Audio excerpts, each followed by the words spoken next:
नमस्कार साथियों, मैं अनीता श्रीवास्तव आपका संवाद विद अनीता नामक यूट्यूब चैनल में हार्दिक अभिनंदन करती हूँ। श्रीमद् वाल्मीकि रामायण में आज का प्रसंग है विश्वामित्र का अपने आश्रम को प्रस्थान, राजा जनक का कन्याओं को भारी दहेज देकर राजा दशरथ आदि को विदा करना, मार्ग में शुभाशुभ शकुन और परशुराम जी का आगमन। तदंतर जब रात बीती और सवेरा हुआ, तब महामुनि विश्वामित्र राजा जनक और महाराज दशरथ दोनों राजाओं से पूछकर उनकी स्वीकृति ले उत्तर पर्वत पर चले गए। विश्वामित्र जी के चले जाने पर महाराज दशरथ भी विदेह राज मिथिला नरेश से अनुमति लेकर शीघ्र ही अपनी पूरी अयोध्या को जाने के लिए तैयार हो गए।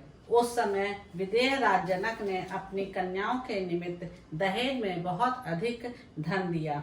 उन मिथिला नरेश ने कई लाख गौएं, कितनी ही अच्छी अच्छी कालीनें तथा करोड़ों की संख्या में रेशमी और सूती वस्त्र दिए।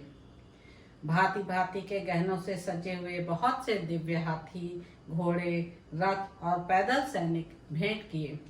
अपनी पुत्रियों के लिए सहेली के रूप में उन्होंने 100 कन्याएं तथा उत्तम दास दासियां अर्पित की। इन सब के अतिरिक्त राजा ने उन सब के लिए 1 करोड़ स्वर्ण मुद्रा, रजत मुद्रा, मोती तथा मूंगे भी दिए।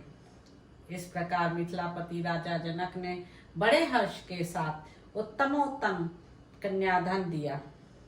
नाना प्रकार की वस्तुएं दहेज में देकर महाराज दशरथ की आज्ञा ले वे पुनः मिथिला नगर के भीतर अपने महल में लौट आए। उधर अयोध्या नरेश राजा दशरथ भी संपूर्ण महर्षियों को आगे करके अपने महात्मा पुत्रों, सैनिकों तथा सेवकों के साथ अपनी राजधानी की ओर प्रस्थित हुए। उस समय ऋषि समूह तथा श्री रामचंद्र जी के साथ यात्रा करते हुए पुरुष सिंह महाराज दशरथ के चारों ओर भयंकर बोली बोलने वाले पक्षी चहचहाने लगे और भूमि पर विचरने वाले समस्त मृग उन्हें दाहिने रखकर जाने लगे। उन सबको देखकर राज सिंह दशरथ ने वशिष्ठ जी से पूछा, मुनिवर, एक ओर तो ये भयंकर पक्षी घोर शब्द कर रहे हैं, दूसरी ओर ये मृग हमें दाहिनी ओर करके जा रहे हैं। यह शुभ और अशुभ 2 प्रकार का शकुन कैसा? यह मेरे हृदय को कंपित किए देता है। मेरा मन विषाद में डूबा जाता है। राजा दशरथ का यह वचन सुनकर महर्षि वशिष्ठ ने मधुर वाणी में कहा, राजन, इस शकुन का जो फल है उसे सुनिए। आकाश में पक्षियों के मुख से जो बात निकल रही है वह बताती है कि इस समय कोई घोर भय उपस्थित होने वाला है, परंतु हमें दाहिने रखकर जाने वाले ये मृग उस भय के शांत हो जाने की सूचना दे रहे हैं। इसलिए आप यह चिंता छोड़िए। इन लोगों में इस प्रकार बातें हो ही रही थी कि वहां बड़े जोर की आंधी उठी। वह सारी पृथ्वी को कपाती हुई बड़े बड़े वृक्षों को धाराशाही करने लगी। सूर्य अंधकार से आच्छन्न हो गए। किसी को दिशाओं का भान न रहा। धूल से ढक जाने के कारण वह सारी सेना मूर्छित सी हो गई। उस समय केवल वशिष्ठ मुनि अन्य ऋषियों तथा पुत्रों सहित राजा दशरथ को ही चेत रह गया था। शेष सभी लोग अचेत हो गए थे। उस समय घोर अंधकार में राजा की वह सेना धूल से आच्छादित सी हो गई थी। उस समय राजा दशरथ ने देखा, क्षत्रिय राजाओं का मान मर्दन करने वाले भृगुकुल नंदन जमदग्नि कुमार परशुराम सामने से आ रहे हैं। वे बड़े भयानक से दिखाई देते थे। उन्होंने मस्तक पर बड़ी बड़ी जटाएं धारण कर रखी थीं। वे कैलाश के समान दुर्जय और कालाग्नि के समान दुसह प्रतीत होते थे। तेजो मंडल द्वारा जाजल्यमान से हो रहे थे। साधारण लोगों के लिए उनकी ओर देखना भी कठिन था।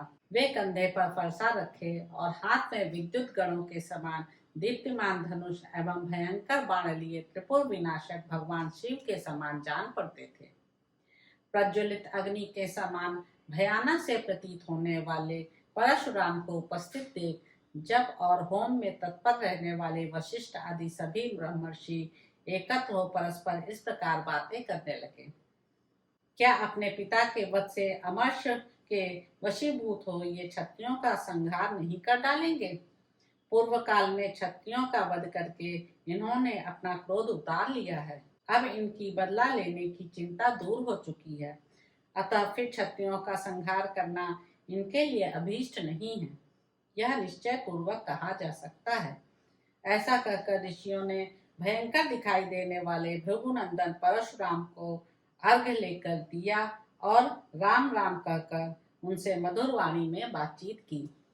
ऋषियों की दी हुई उस पूजा को स्वीकार करके प्रतापी जमदग्नि पुत्र परशुराम ने दशरथ नंदन श्री राम से इस प्रकार कहा। तो इस प्रकार साथियों, बाल कांड में निहित 74वां सर्ग यहाँ पर समाप्त होता है। यदि आपको रुचि आ रही हो तो इस चैनल को लाइक करें, शेयर करें, सब्सक्राइब करें। नमस्कार साथियों।